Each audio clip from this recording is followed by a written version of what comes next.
Welcome to a new deep dive. We grab a stack of sources, break them down, and try to find those actionable insights just for you.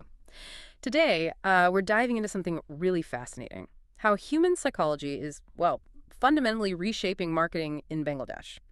We've looked at how our brains work, how we make decisions, often not very rationally, and what that actually means for businesses and, for consumers too. It's so true. For the longest time, the model was this idea of the rational consumer, right? Someone carefully weighing every single pro and con. Meticulously. Exactly. But then you have this groundbreaking work in behavioral economics, people like Richard Thaler, Nobel winner, really pulling back the curtain. And it shows us pretty clearly that our choices every day are powerfully shaped by biases, emotions, and these subtle little mental shortcuts, these nudges. And why should you care about this? Well, because the market's changing incredibly fast, especially somewhere as dynamic as Bangladesh. Understanding these psychological triggers, it's not just interesting theory, it really is a game changer. Whether you're a marketer trying to connect, a leader planning growth, or honestly just trying to make smarter choices yourself in a world full of these influences. Okay, so let's zoom in then. Bangladesh. What are some of the biggest things happening there that really scream out for behavioral insights? Well, the big one is this massive digital transformation. I mean, the e-commerce market, we're talking estimates of like US $9 billion in 2024, and it's projected to grow another 12% by 2027. And get this, a staggering 80% of those transactions, they're happening on mobile phones. It's a huge digital leap. That growth is just incredible. But what's the sort of human story behind those big numbers, especially thinking about the cultural context there? That's where it gets really interesting. Because despite this huge digital jump, you've still got over half the population, 50%, who remain unbanked. And that translates directly into this heavy reliance on cash on delivery. We're seeing it in about 75% of e-commerce deals. Wow, 75%. Yeah. And look, that's not just about logistics. It clearly signals lower financial trust, maybe, stemming from past economic instability or just a cultural preference for tangible cash. It's a real psychological barrier for marketers. We also see this strong bias towards what feels like a good deal. Lots of products sticking to these super low price points, 10 taka, 20 taka, 30 taka, even if it means shrinking the pack size. Right, the sachet economy effect. Exactly. It's just that the immediate perception of value, that gut feeling, often trumps the sort of unit economics. And another thing, the power of community, family recommendations, often way more influential than, say, independent research. That's a cultural bias towards social proof right there. That makes total sense. So given that landscape, how are brands, the big global ones and the local players, actually using these insights? How's it playing out in Bangladesh? Oh, you can definitely see it in action. Take someone like Netflix. Globally, their autoplay feature, that's not just for convenience. By making it the default setting, they're brilliantly using friction reduction.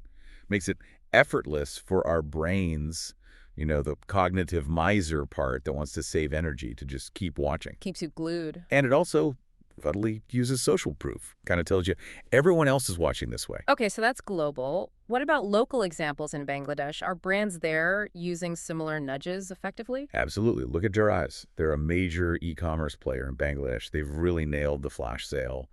You see that big countdown timer, the limited time offer flashing. Those aren't just design choices. They directly trigger scarcity and urgency. Playing on that FOMO fear of missing out. Precisely. It can override that careful, rational thinking, makes you want to act now. And Daraz, they consistently report record sales during these flash events. They even boost it with social proof, showing messages like X number of people are looking at this right now. Makes it feel more desirable, more urgent. These nudges definitely sound powerful for shaping what people do. But is there a catch? Does that power come with, like, an ethical tightrope we need to walk? That is such a critical question because the line between a helpful nudge and, frankly, manipulation can be very thin indeed. If you overuse urgency tactics, for instance, trust erodes really quickly. That limited time offer that pops up again next week, it just loses all credibility. Right, people see through it eventually. They do. And there was a 2024 Harvard Business Review piece warning about these manipulative dark patterns. Sure, they might give you a short-term bump, but they cause serious long-term brand damage. They break that essential trust. And crucially, you cannot ignore the context. What works like magic in one market might totally flop in Bangladesh, that buy now, pay later option. Maybe not so appealing when cash on delivery is the dominant cultural norm. So context is everything. Nudges have to be culturally and contextually relevant to work well and, importantly, to be ethical. So, pulling this all together then, what does it mean for you listening, whether you're building a brand or just trying to be a smarter consumer yourself? How do you apply this stuff ethically? It seems like it boils down to first, define the behavior you want to encourage, then identify the psychological barrier, like that trust issue with cod in Bangladesh we talked about, and then pick your nudge. Is it about building trust, reducing friction, using loss aversion, or maybe leaning on social proof? And this is key. It's not a set it and forget it deal. You absolutely have to test. A/B test. Measure the results. Never just assume a nudge will work the way you think it will. Does claim your reward actually perform better than get your bonus in that specific cultural context?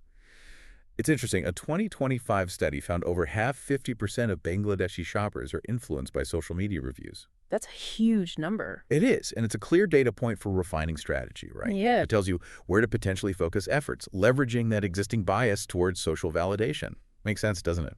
We've probably all done it, scrolled reviews before hitting buy. So what's really clear from all this is that the consumer in Bangladesh, they're not some rational machine just looking for the cheapest price. They're human, making decisions based on complex feelings, cultural factors, and all those mental shortcuts we use every day. Which really leaves a powerful question for you to think about. How can you take this deeper understanding, not just what people do, but why, and use it? Either to build a brand that really connects, it's not just seen but felt, or on the flip side, to become a more aware, more informed consumer yourself, navigating this world that's just full of these subtle nudges and influences.